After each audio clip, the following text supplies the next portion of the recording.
How's it going, everyone? Landon with LMR.com. Today I'll be talking about Moog's inner tie rod end and how you replace them in your 1982 to 1993 Fox body Mustang.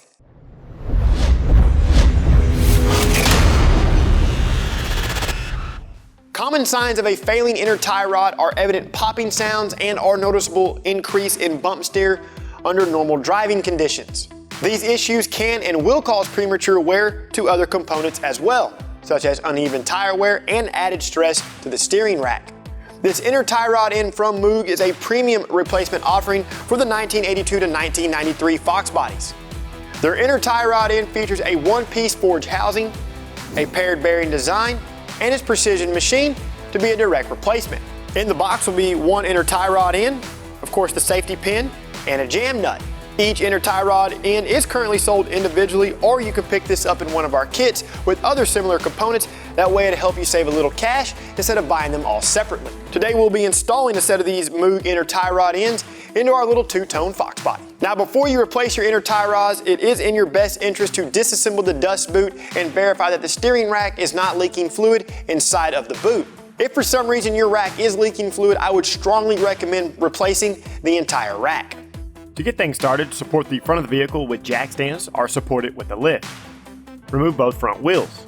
Spray the jam nuts with a penetrating oil. Allow time to dwell and then break the jam nut loose with an open end or crescent wrench. Use a pair of needle nose pliers and remove the cotter pin from the tie rod. Loosen but do not remove the castle nut. Strike the side of the spindle with a hammer to separate the tie rod from the spindle. Remove the castle nut and then slide the tie rod out of the spindle. Because of the old components, the outer tie rod may not back off from the inner tie rod very easily. Clamp the inner tie rod by the grooves or flats with a pair of vice grips. Unscrew the outer tie rod and count the number of turns it takes to fully remove it. Loosen the clamp securing the dust boot to the steering rack. Hold the vice grips and then remove the jam nut. Now you can remove the vice grips. Remove the smaller clamp securing the dust boot to the inner tie rod. Spray some penetrating oil to help remove the dust boot. At this time you can inspect the boot for any visual tears or damage. Set it aside to be cleaned. Use a large open end or crescent wrench to loosen the inner tie rod from the steering rack. As you remove the inner tie rod, the aluminum safety pin will either be pushed out or sheared off by the threads on the steering rack. Taking a closer look at the tie rod we removed from this car, notice the amount of play or slack that it has. This is why servicing worn inner tie rods is extremely important. Before installing the new inner tie rod, ensure that the safety pin holes are properly deburred. At this time, remove the vent tube from the car and take this time to clean it. A wire wheel did the trick for us. Now is also a good time to wipe down your steering rack if there is a buildup of dirt and grime. Thoroughly clean your dust boot. Inspect the threads on the new inner tie rod. Ensure that they are clean and that they thread smoothly into the outer tie rod and jam nut. Thread the inner tie rod onto the steering rack by hand. Carefully tighten the inner tie rod until it touches the steering rack shaft. Install the safety pin into the hole that is easiest to access. Tap the small point on the pin with a hammer until it is flush with the head of the pin. Reinstall the vent tube. Lubricate the small opening in the dust boot and the inner tie rod. Slide on the dust boot and reposition the large opening over the steering rack. Reinstall the small clamp, but leave it on the inner tie rod at this time. Tighten the large clamp. Thread on the jam nut. Apply some anti-seize to the threads.